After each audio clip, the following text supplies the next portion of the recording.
आयलोनगरचं प्रादेशिक बातमीपत्र। आज दिवसभरातील महत्त्वाच्या घडामोडी।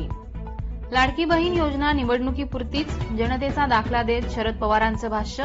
मोदी ही फसवणूक करत असल्याचा दावा।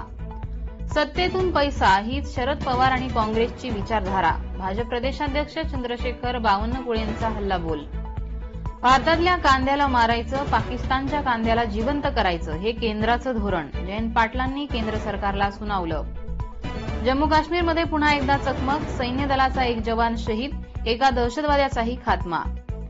आरक्षणाची 50% मर्यादा काढून टाका, राजर्षी शाहू महाराजांच्या आदेशाचा दाखला देत खासदार राहुल गांधींची मागणी।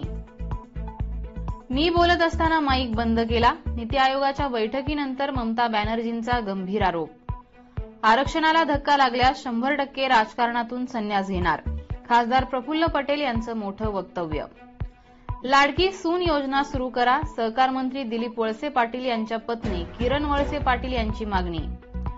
छत्रपती संभाजीनगरात ऑनर किलिंग, आंतरजातीय विवाहामुळे मुलीच्या कुटुंबाला राग अनावर, वडील आणि चुलत मेहुण्याकडून जावयाची हत्या।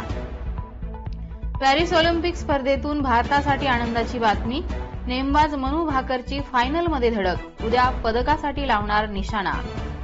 असेच अपडेट्स मिळवण्यासाठी आयलोनगरच्या 77 98 300 400 या नंबरवर मिस कॉल द्या।